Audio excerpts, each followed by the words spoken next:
The AMD chip that we've all been waiting for finally arrives. Facebook decides to solve all of its problems. It's gonna change its name, and we got some game developments to talk about. Let's get into the hot news, everybody. I'm your Brett host. We're gonna be going over the hottest tech news on the internet while you enjoy your breakfast. Let me know what you're enjoying for breakfast this morning down below. It actually might not be morning, but you can't have anything besides breakfast with hot news. It's a fact of the universe. Just like the fact of the universe is that everybody's excited for the upcoming RDNA 2 APUs from AMD. And if you're not, well, then you're a liar. So let's go ahead and look at the latest benchmarks that are coming out and showing me that my anticipation is severely justified. The RDNA 2 GPUs with Zen 3 CPUs on the upcoming Ryzen 6000 chips seem to be really good. Who would have thought? So they're expecting to have the Zen 3 Plus cores, I misspoke earlier, and it was running on something called the Corsair Xenomorph device, which is expected to be an upcoming mini PC from Corsair, or could be a potential laptop that they're releasing, considering the fact that this chip that was benchmarked is of the mobile variety on the FP7 socket.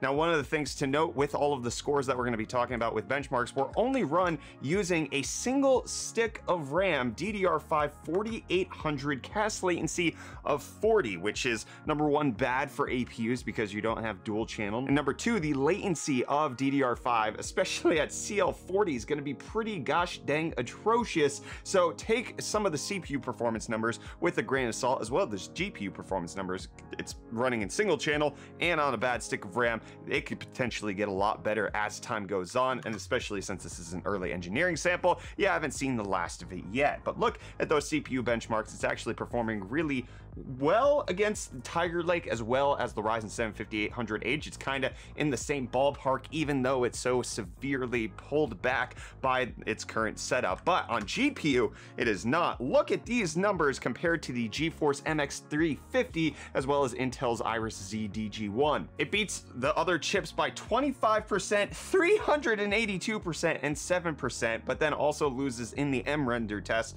by roughly 200%. So there's a little discrepancy there on something it needs to make up for in M-render, but based on these preliminary numbers, even if that 382% render test is an outlier, it's actually performing pretty gosh dang well for something that, again, is severely hampered by its actual setup with DDR5. This has me really excited for the future of RDNA 2 in APUs. This is something that I've been looking forward to for a while. The Steam Deck obviously going to be the first, PC implementation of RDNA 2 outside of consoles, and as the days tick on, this makes Brett mighty happy. You know what also makes Brett happy? Seeing really expensive motherboards that it could possibly never afford, and that's what we have with the latest leak of the Aorus Z690 Xtreme, featuring two full-length PCI Express 5.0 16 slots. Absolutely crazy, and then covered with tons of metal all over to dissipate all of that heat. And then if you take a look at the little RAM slot corner, it also has some sort of RGB, potentially LED screen that could go over the RAM, which is new and intriguing and weird, and I would love to see this in person. I'm gonna guess that it's gonna be upwards of $700-800. It's gonna be a mighty expensive board, but it's a looker for sure. What do you think of the Aorus Xtreme? Let me know down in the comments. You know what else is a looker? Look at this headline.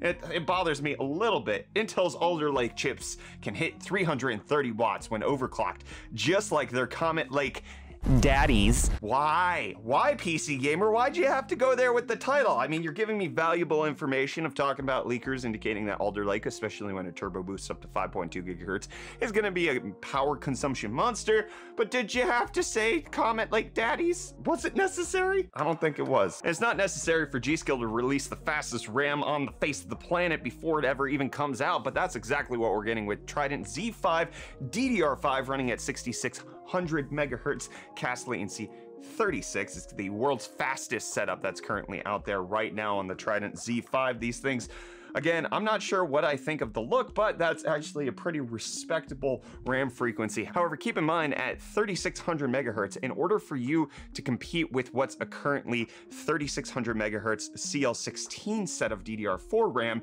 you would have to be at cast latency 30. So the initial stages of DDR5, the best RAM that you could possibly get, still is like not as good as what the current best DDR4 is, but that's been the case every single time there's a new RAM iteration that's come out. It takes a little while for them to work down the cast latencies to make sure that the latency is better than the previous generation. It likely will happen, but what you do get off the bat is better power efficiency and better bandwidth, which is good for certain applications, but not really gaming so much. But you got a powerful boy right there. You know what else is powerful? Cryptostonks. Let's talk about Bitcoin for a second, hitting its all-time high today. $66,974.77. My goodness, almost capping out at 67 grand, currently sitting at 65,836, so coming down a little bit off of that high, but still ridiculously increased, up 2.5% in the last 24 hours. Ethereum also seeing some surging, not quite the all-time high, but sitting over $4,000 right now to be up 7.3%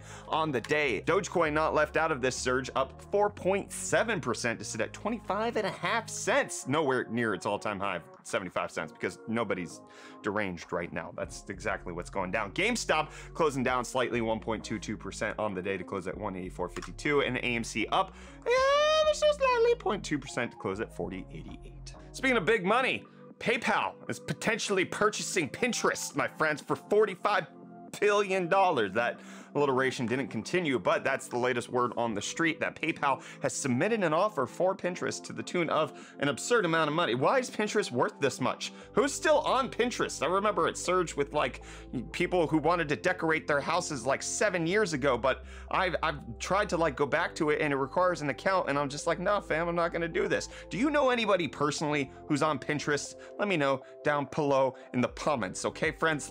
I just wanna know what's going on with Pinterest. Why is it worth $45 billion to anybody? And why is Facebook still worth anything? Well, it's not going to be worth anything anytime soon, because Mark Zuckerberg's expected to announce that they're going to be rebranding, renaming Facebook. It's going to help them get away from all of their problems to be part of the metaverse, which this is being reported first by The Verge. And I just want to take a moment to appreciate the lusciousness that is this image that they chose for the headline image of this article.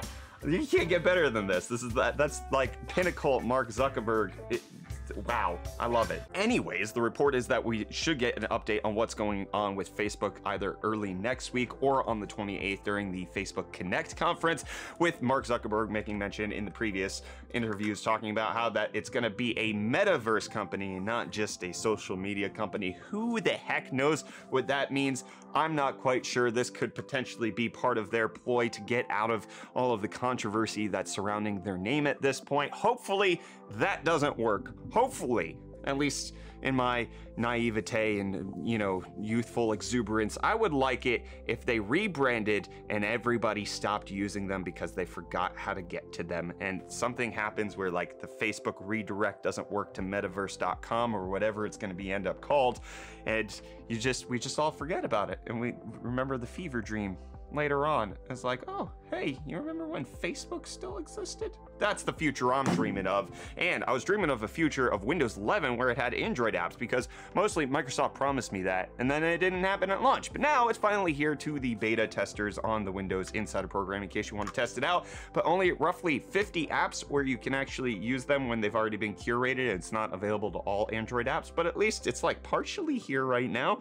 Microsoft making good on that promise. And CD Projekt Red not making good on any promises this year. My goodness, they're delaying the next gen updates for both Cyberpunk 2077 as well as The Witcher 3. I put next gen in quotes because the PlayStation 5 and the Xbox Series X have been out for almost a year now. It's no longer next gen, it is current gen. It is full-fledged. These are not next gen updates, they are current gen updates. If you're updating your game to fit with what's going on right now, you're in current gen. AMD has ray tracing GPUs, Nvidia has ray tracing GPUs. It's all current gen. Anyways, CD Projekt Red announcing that in Q1 is when we're supposed to get the update for Cyberpunk 2077, Witcher 3 getting delayed until Q2, despite the fact that yesterday's episode of Hot News we talked about how it got a PEGI 18 rating over in Europe, and that usually indicates that it's ready to launch. Officially, it's nowhere near ready to launch. We have to wait another gosh dang 6 months. And my rant yesterday about how I was waiting to play The Witcher 3 until the new thing came out, I have to give in. I have to play The Witcher 3 again without the update. This is just